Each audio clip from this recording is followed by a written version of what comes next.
اللہ الرحمن الرحیم۔ میں ہوں محمد زبیر احمد بھٹی اور آج ہم کلاس فرسٹ ایئر میں غزلیات کا مطالعہ کرتے ہوئے حسرت موہانی کی پہلی غزل، جن کو رئیس المتغزلین بھی کہا جاتا ہے، سید فضل الحسن جن کا اصل نام تھا حسرت موہانی، ان کی پہلی غزل پڑھنے کے لیے آج ہم حاضر ہیں۔ میں آپ کو غزل کے شروع میں یہ بتاتا چلوں کہ آپ کے کومنٹس جو یہ شکایت تھی کہ وائٹ بورڈ ہمیں اس میں کلیئرنس نہیں دکھائی دیتی، تو میں آج کوشش کروں گا کہ اس کی کلوز سے پکچر لے کر وہ اسی ویڈیو کے شروع میں یا آخر پر یا درمیان میں کہیں جگہ جو ہے اس کو ایڈجسٹ کر دوں، تاکہ آپ ویڈیو کو روک کر وہاں جو اس میں کوٹیشنز ہیں، حوالہ جات ہیں، جو تشریح طلب نکات ہیں، آپ ان کو بآسانی اپنے پاس محفوظ کر سکیں۔ تو چلتے ہیں آج کی اس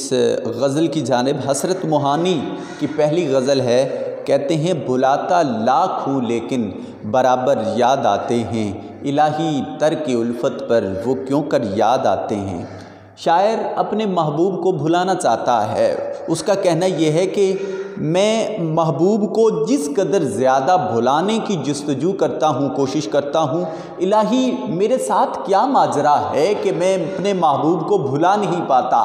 بلکہ وہ مجھے پہلے سے بھی زیادہ بڑھ کر یاد آتے ہیں۔ آخر اس یاد آنے کی کوئی وجہ بھی تو ہوگی، میں اپنے بھلانے میں اس کو کامیاب کیوں نہیں ہو رہا۔ سوال یہ ہے کہ ایک عاشق تو ہر لمحہ اپنے محبوب سے محبت کا دم بھرتا ہے، وہ ہر لمحہ اپنے محبوب کی یادوں میں خود کو آباد رکھتا ہے، وہ کسی بھی صورت میں محبوب کی یادوں سے دور نہیں جانا چاہتا، مگر یہاں کیا وجہ ہے؟ آخر کون سے ایسے معاملات کا سامنا کرنا پڑ رہا ہے جہاں عاشق اپنے محبوب کی یادوں سے دل برداشتہ ہو چکا ہے اور اب وہ اس سے قطع تعلق کرنا چاہتا ہے؟ آخر محبوب عاشق سے دور جائے یہ بات تو سمجھ میں آتی ہے، مگر عاشق محبوب سے دور جائے، اس کی کیا وجہ ہو سکتی ہے؟ تو اس کی وجوہات بہت ساری ہو سکتی ہیں، جن میں سے چند ایک یہ ہیں کہ محبوب کی عدم توجہ۔ عاشق بے پناہ محبت کا اظہار کرتا ہے، مگر محبوب ہے کہ وہ ستم بنا ہوا ہے،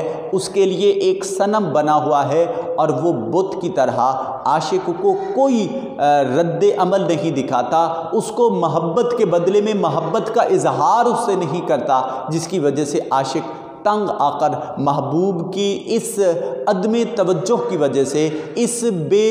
التفاتی کی وجہ سے، وہ اس سے محبت چھوڑنے کا مصمم ارادہ کرتا دکھائی دیتا ہے۔ دوسری وجہ یہ ہو سکتی ہے کہ اہل معاشرہ محبت کو درست نگاہ سے نہیں دیکھتے، وہ محبت کو کسی اور نگاہ سے اور غلط نگاہ سے دیکھتے ہیں، جس کی وجہ سے عاشق کو دنیا داروں کی حرف گیریوں کا احساس ہے۔ قدم قدم پر اس پر تان و ملامت اور تان و تشنیع اور حرف گیریاں اور الزام تراشیاں ہونی ہیں اس پر، وہ اب ان الزام تراشیوں کو اور ان حرف گیریوں کو مزید برداشت کرنے کی سخت نہیں رکھتا، بئی وجہ وہ اپنے محبوب سے اپنی محبت کو بھلانا چاہتا ہے۔ تیسری بات یہ ہو سکتی ہے کہ اہل معاشرہ اس کو مختلف جو ہے وہ تان و تشنیع کے تیر چلاتے ہیں، اس پر آوازیں کستے ہیں، اس پہ جملے کستے ہیں، اور ان کو جو ہے وہ اس محبت کا تانا دیا جاتا ہے، جس کی وجہ سے عاشق مزید اب تانوں کی جو ہے وہ سخت نہیں رکھتا، اور اس وجہ سے وہ محبت کو بھلانا چاہتا ہے۔ ایک وجہ یہ بھی ہو سکتی ہے کہ عاشق آغاز محبت میں تو اسے یہ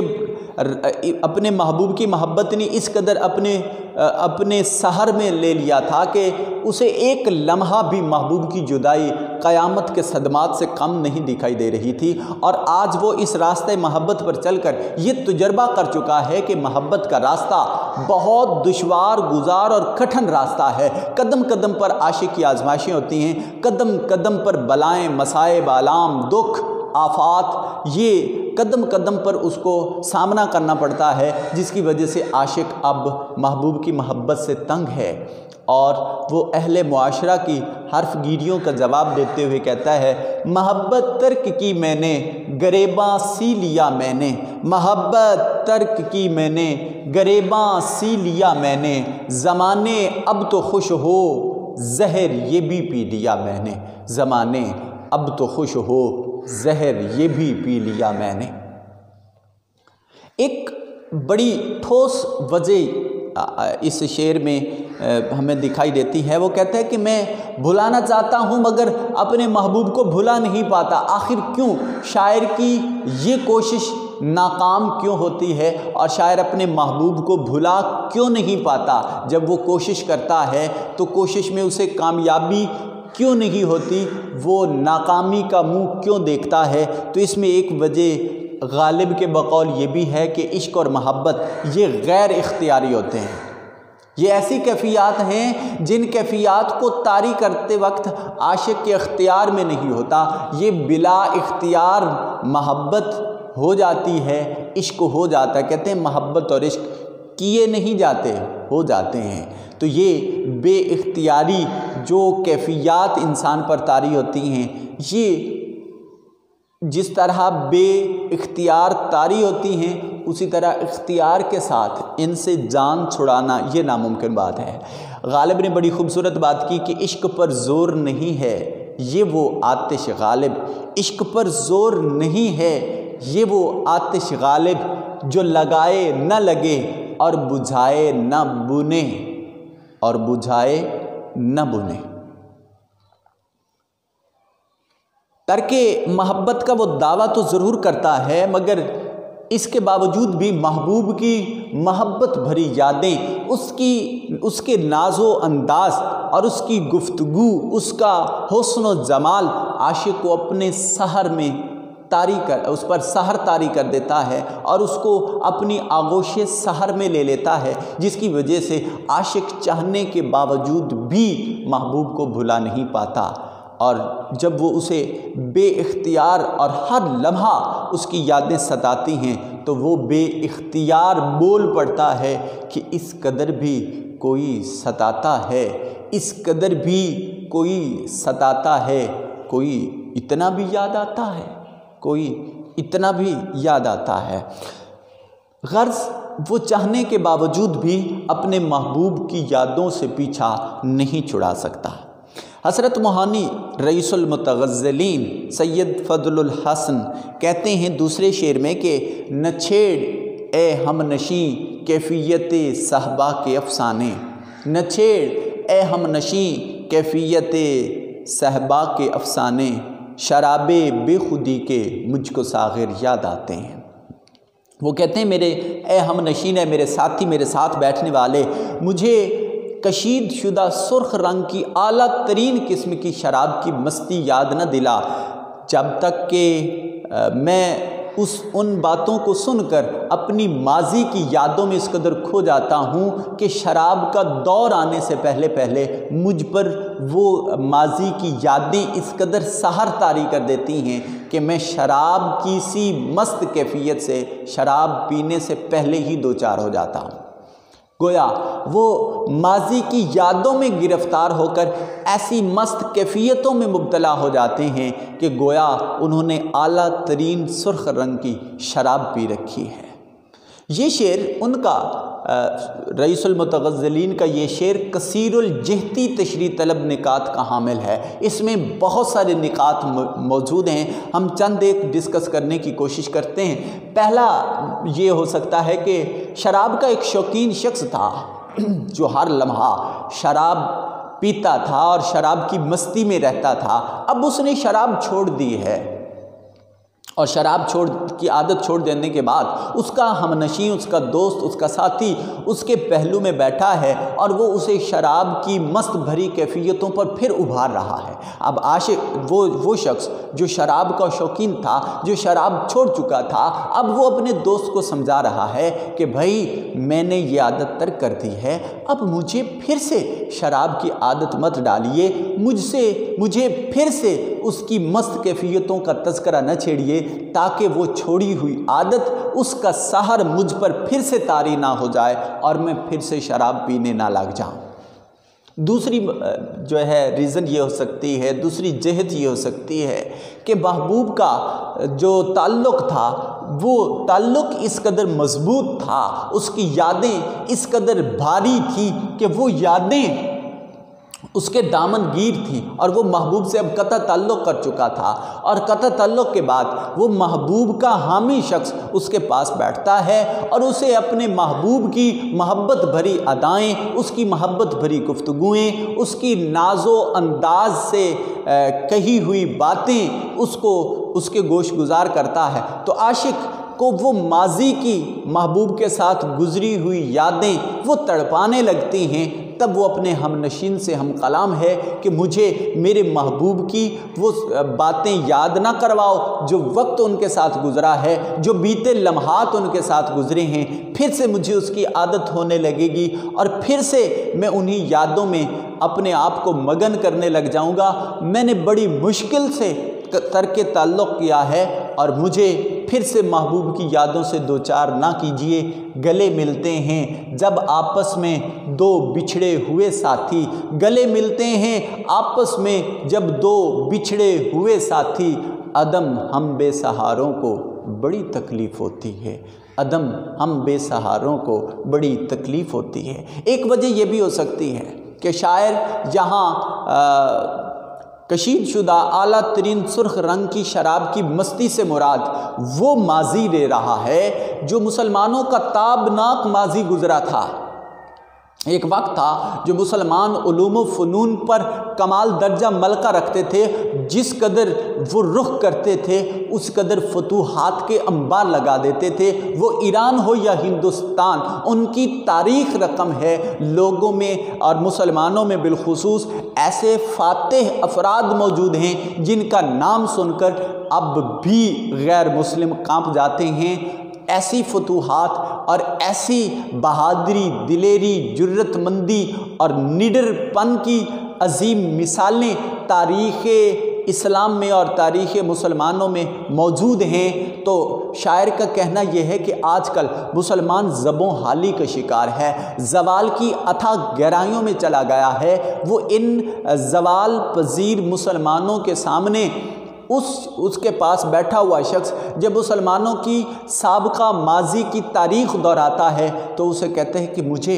وہ عظیم مسلمانوں کی تاریخ یاد نہ کروائیے، وہ عظیم یادیں، وہ کربناک یادیں میرے دل کو ٹھیس پہنچاتی ہیں، اور جب میں ماضی کے اور حال کے مسلمان کا موازنہ اور مقابلہ کرتا ہوں تو مجھے میرا ضمیر جھنجھوڑ کر رکھ دیتا ہے، اور آج کی یہ تکلیف دیکھی نہیں جاتی۔ میں جب ماضی کے مسلمان کو حال کے مسلمان کے ساتھ موازنہ کرتا ہوں تو مجھے ان پر بہت غصہ آتا ہے اور بہت ان پر دل کڑتا ہے، لہٰذا مجھے وہ ماضی کی یادیں میرے سامنے نہ رکھو۔ بڑی مشکل سے میں نے ان سے پیچھا چھڑوایا ہے۔ یاد ماضی عذاب ہے یا رب، یاد ماضی عذاب ہے یا رب، چھین لے مجھ سے حافظہ میرا، چھین لے مجھ سے حافظہ میرا۔ تیسرا شعر ہے، حسرت موہانی کہتے ہیں نہیں آتی تو یاد ان کی مہینوں تک نہیں آتی، نہیں آتی تو یاد ان کی مہینوں تک نہیں آتی، مگر جب یاد آتے ہیں تو اکثر یاد آتے ہیں۔ عاشق جو ہے وہ محبوب کی یاد سے غافل رہتا ہے۔ سوال یہ ہے کہ ایک عاشق کیسے محبوب کی یاد سے غافل ہو سکتا ہے جبکہ مذہب عشق میں، سلطنت محبت میں قانون، دستور، ضابطہ اور قاعدہ یہ ہے کہ جب کوئی عاشق محبت میں گرفتار ہوتا ہے تو ایک لمحہ بھی وہ یاد سے غافل نہیں ہو سکتا۔ جو دم غافل سو دم کافر ہو، عاشق تو محبوب سے ایک لمحہ کے لیے غافل ہو جائے تو وہ حالت کفر میں بسر ہوتا ہے۔ تو یہاں وہ کس طرح عاشق اپنے محبوب کی یاد سے غافل ہو سکتا ہے؟ تو ہاں، وجوہات ممکنہ ہیں۔ کون سی؟ یہ دیکھیے، پہلی وجہ ہے دنیاوی مصائب و آلام۔ عاشق محبوب کی یاد سے غافل اس وجہ سے ہوتا ہے کہ وہ کسی دنیاوی مصیبت میں پھنس چکا ہے، وہ دنیاوی علم میں پھنس چکا ہے، وہ اپنی مصیبت و علم کا رونا روتا رہتا ہے اور اسی کو ہر وقت سوچتا رہتا ہے۔ یہی وجہ ہے کہ وہ جب تک مصیبت و علم میں گرفتار ہے تب تک وہ عاشق اپنے محبوب کی یاد سے غافل دکھائی دیتا ہے۔ اور پھر وہ کہتا ہے کہ رسوائی کا خوف۔ دوسری وجہ یہ ہو سکتی ہے کہ وہ اب ترک تعلق کر چکا ہے، عاشق لوگوں میں رسوا ہونا زیادہ برداشت نہیں کر سکتا، اور اب اس رسوائی کے خوف اور ڈر سے وہ اپنے محبوب سے ترک تعلق کر چکا ہے، اور اس کو محبوب کی یادیں کئی مہینوں تک نہیں آتی۔ پھر اہل معاشرہ کی حرف گیریاں بھی اس کے دامن گیر ہیں کہ کہیں کوئی مجھ پر الزام نہ لگا دے، کوئی میرے کردار پر انگلی نہ اٹھا دے، کوئی میرے کردار پر کیچڑ نہ اچھال دے۔ وہ اس وجہ سے اپنے محبوب کو اپنی زندگی سے جدا کرنا چاہتا ہے، اس سے تعلق توڑنا چاہتا ہے، اور اس کی وجہ سے وہ علیحدہ ہو چکا ہے، جس کا نتیجہ یہ ہے کہ مہینوں تک محبوب کی یادیں اس کے دامن گیر نہیں ہوتی۔ لیکن یہ ہرگز نہیں ہے کہ